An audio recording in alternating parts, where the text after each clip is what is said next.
Ini adalah kisahku saat mendaki salah satu gunung di Jawa Barat. Namaku Gia, dan aku mendaki bersama 3 orang temanku, Dani, Farhan, dan pacarnya Farhan. Kami masih duduk di bangku SMA, dan pada liburan akhir semester ini, kami berencana untuk naik gunung. Dan minggu ini kami akan pergi.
Gua sih sejujurnya kurang suka ya kalau ada cewek ikut rombongan.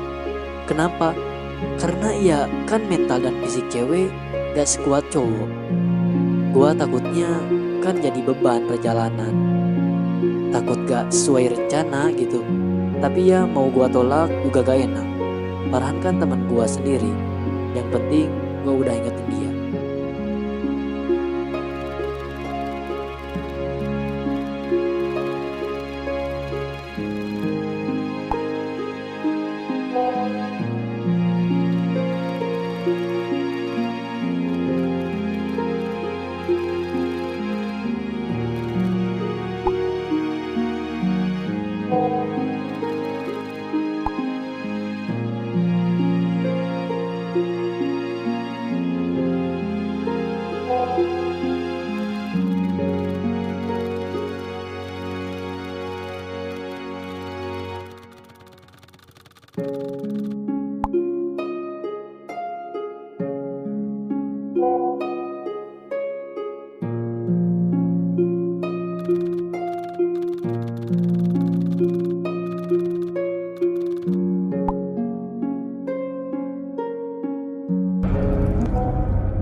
Tuh kan apa yang diucapin Dani.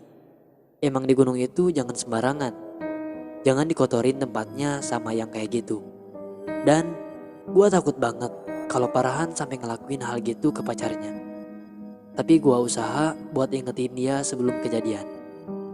Pagi hari pun tiba.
Beberapa menit kemudian, gua, Dani, Farhan, dan pacarnya udah ngumpul. Di sana gua kasih tahu semuanya tentang apa-apa saja yang boleh dan tidak boleh dilakukan di gunung. Semuanya kooperatif dan katanya siap mematuhi. Gua juga ikut lega kalau udah gitu. Dan satu hal lagi, gua ingetin ke mereka, kalau ada apa-apa chat aja.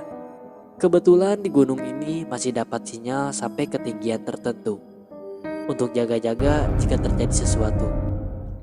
Pendakian pun dimulai pada jam 7.30 pagi. Rencananya kita sampai di puncak tuh pukul 2 siang. Pada pertengahan jalan, gak disangka-sangka apa yang aku pikirkan kejadian. Pacarnya Farhan kecapean. Padahal baru jalan 2 jaman. Di sini gua jadi istirahat dan ngebuang waktu kurang lebih 30 menitan.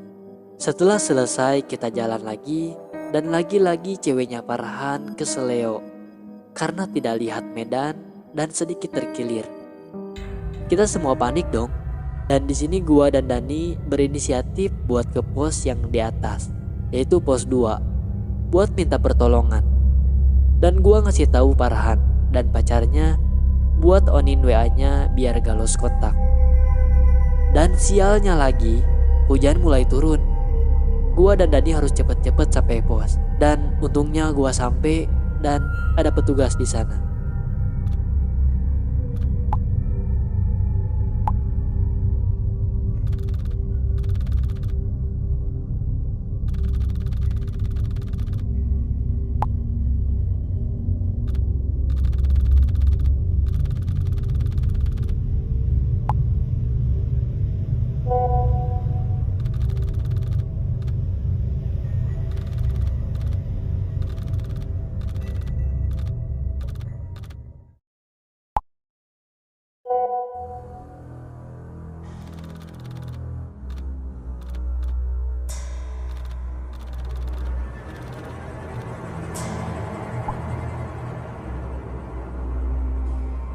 Dan di sini ada kecurigaan gua nih.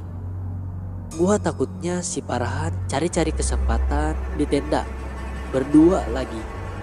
Dan ya gua masih positive thinking sih. Semoga dia ingat ucapan gua. Setelah gua dan petugas kembali ke tempat di mana Farhan dan pacarnya menunggu, sekilas gua melihat tenda bergoyang. Wah, ada yang gak bener nih. Kira-kira jarak 30 meter. Gua pura-pura bersin. Kasih kode ke Farhan kalau gua dan petugas sudah sampai. Dan tenda goyang pun seketika berhenti. Lantas apa yang dilakuin mereka? Setelah sampai, petugas mulai mengobati dan gua diam di luar tenda sambil menghubungi Dani yang menunggu di pos 2. Tiba-tiba Farhan datang menghampiriku, seolah-olah penasaran dengan isi percakapanku. Lalu aku simpan lagi HP-ku dan aku mengalihkan perhatian dengan ajak mengobrol petugas. Pak, gimana keadaannya? Udah selesai? Bisa dilanjut gak kira-kira kalau gini? Bisa dek, cuman pelan aja ya. Ini gak parah kok. Gua pun bersama Farhan berbenah dan siap melanjutkan perjalanan menyusul Dani di pos 2.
Singkat cerita, akhirnya kita pun sampai di puncak gunung meskipun ada keterlambatan. Kita tiba pukul 4 sore. Gak apa-apa lah, masih syukur juga gak kemalaman. Setelah sampai di sana, kita pun bersama-sama membuat tenda. Kita membawa 2 tenda. Yang satu tenda besar, yang satu lagi tenda kecil. Gue sengaja sewa tenda besar, agar di dalam kita sama-sama. Antisipasi agar si Farhan gak aneh-aneh. Namun sayangnya si Farhan kekeh ingin pisah tenda di luar rencana kita, dengan alasan melindungi pacarnya yang kesel lewat tadi. Aduh, ini si Farhan cari-cari lagi kesempatan. Ya udahan, lu asal jangan macem-macem. Ingat perkataan gua pas awal tadi, demi keselamatan bersama ya. Siap, Kia. Setelah berhasil mendirikan tenda, kita berencana untuk melihat sunset dengan berjalan lagi sekitar 1 kilometer. Dan setelah kita melihat sunset, jam setengah 6 sore kita balik lagi ke tenda. Kita bakar-bakar jagung, masak mie, foto-foto, dan rame-rame deh pokoknya. Waktu tidur pun tiba. Gua jadinya setenda sama Dani, sedangkan Farhan sama pacarnya. Pada tengah malam, gue iseng intip dari jendela kecil di tenda. Wah, kalian tahu apa yang terjadi? Tendanya goyang dong. Dan tak lama kemudian terdengar seperti suara desahan. Aduh, si Farhan kacau. Dani, bangun Dan. Apa Gia anjir? Jam segini lagi enak-enak tidur. Tenda goyang Dan. Ayo kita batuk sama-sama. 1, 2, 3.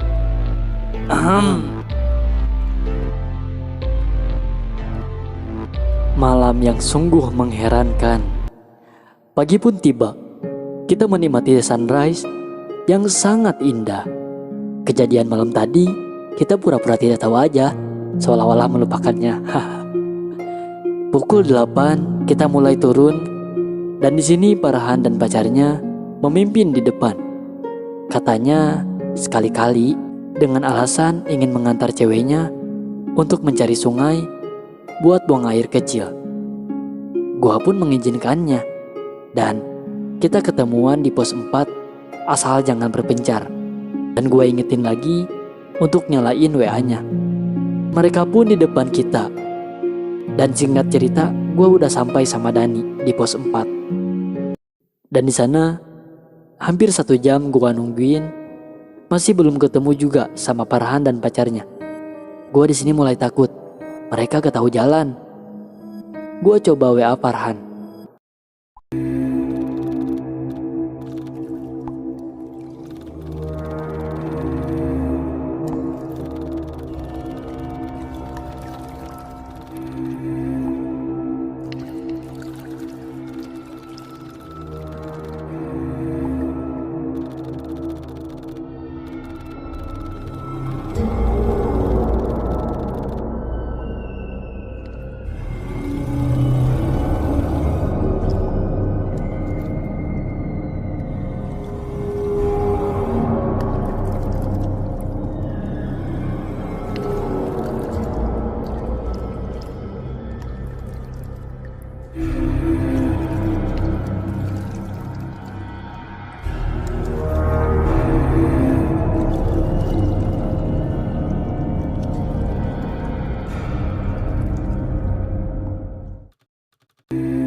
Di pos 4, gua nungguin Farhan dan pacarnya kurang lebih 3 jam.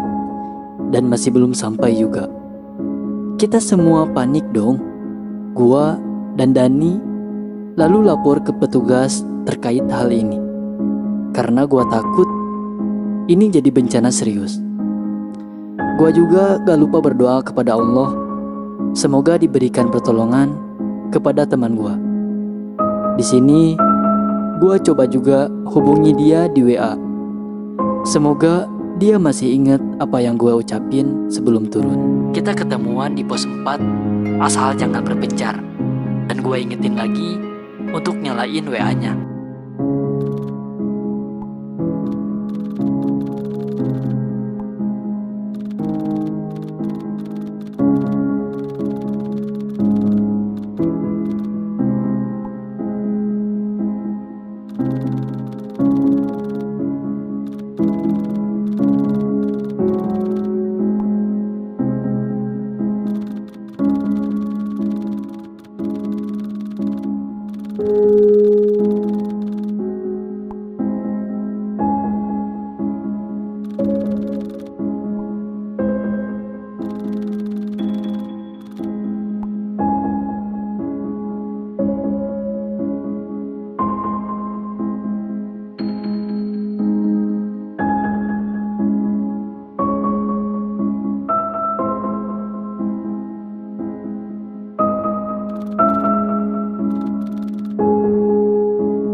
Tapi hasilnya nihil.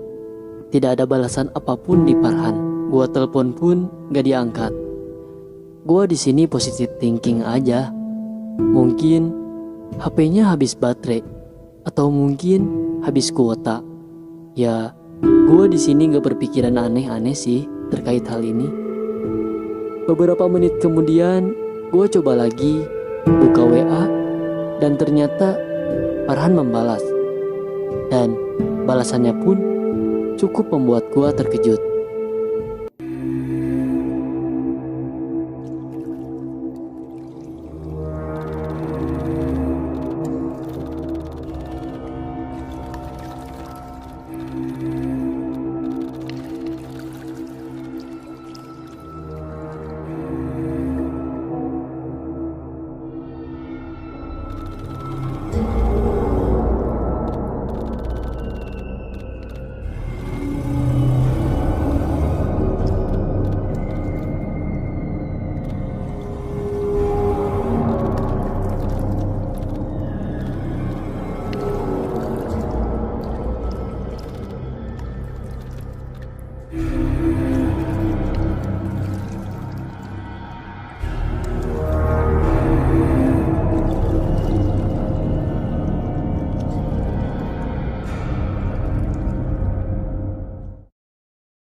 Di sini gua agak heran, kenapa Farhan udah sampai lagi di bawah? Padahal jalur pendakian ini kan cuma ada satu, dan pasti lewat ke pos yang sekarang gue nunggu dia. Tapi anehnya, dia gak lewat sama sekali, tapi udah di bawah lagi. Gua masih berpikiran positif di sini, sampai gua mutusin buat turun ke bawah sama Dani. Dan semoga ya gak ada hal buruk yang terjadi. Singkat cerita, Gua udah sampai di bawah pukul 4. Gua di sini langsung mandi dan ganti pakaian. Dan setelah itu gua pergi berkeliling sama Dani buat cari Farhan dan pacarnya yang katanya lagi makan di rumah nasi. Gua temuin semua warung nasi yang ada di sekitar dan gua gak nemu Farhan. Aduh, ini si Farhan kemana lagi nih? Kok belum ngabarin juga? Aduh, katanya udah di bawah. Kemudian gua coba lagi cari ke WC umum dan ke masjid. Barangkali dia ketiduran di sana. Akhirnya tetap gak ada juga. Gua coba hubungin ibunya yang lagi di rumah. Barangkali Farhan udah sampai rumah karena gua WA pun dia masih belum aktif.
Gua di sini makin bingung dong.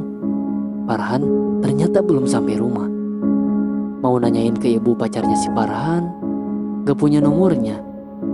Atau mungkin si Farhan nganterin pacarnya dulu gitu ke rumahnya. Ya semoga sih. Yang penting dia udah di bawah. Sejam kemudian ibu Farhan pun tiba. Dan kita lanjut mencari.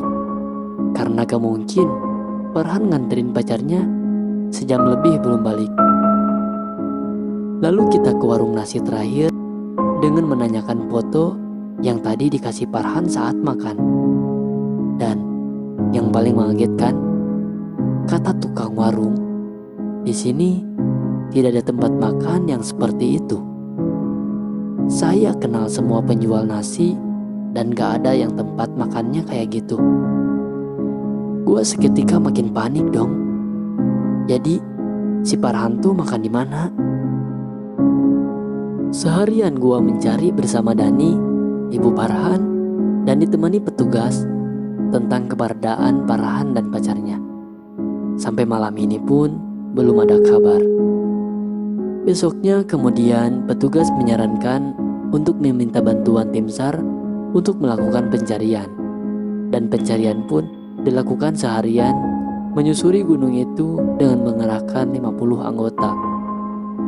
Hari demi hari pencarian terus dilaksanakan tanpa mengenal lelah. Ibu Farhan dan juga orang tua pacarnya Farhan yang terus menangisi anaknya yang tak kunjung pulang. Tak henti hatinya berdoa semoga cepat kembali. Sampai di hari ketujuh, kami menemukan titik terang, yaitu dengan ditemukannya tas Farhan. Saat dibuka, isi tasnya semua daun dan tanah. Kita kaget dong, kok aneh ya, kenapa Farhan isi tasnya dengan gituan? Dan pencarian hari ini adalah pencarian terakhir sampai kedua orang tua sudah ikhlas dan pasrah atas apa yang terjadi. Dan hal yang tidak terduga-duga terjadi. Kita menemukan Farhan dan pacarnya dalam keadaan pingsan, berada di dalam rumpun bambu yang lebat sekali. Bahkan sampai tidak ada celah untuk masuk. Lalu Farhan dan pacarnya dibawa ke bawah. Dan setelah sadar, Farhan menceritakan semuanya. Kalau dia ternyata masuk ke dunia gaib, di mana para jin menyerupai manusia pada umumnya. Bahkan makanan pun sampai mirip dengan kita. Dan setelah selesai makan, Farhan dikasih uang banyak dan emas yang dimasukkan ke dalam tas. Dan selepas makan, Farhan dan pacarnya tiba-tiba ngantuk banget dan gak sadar kalau udah diumpetin di dalam rumpun bambu.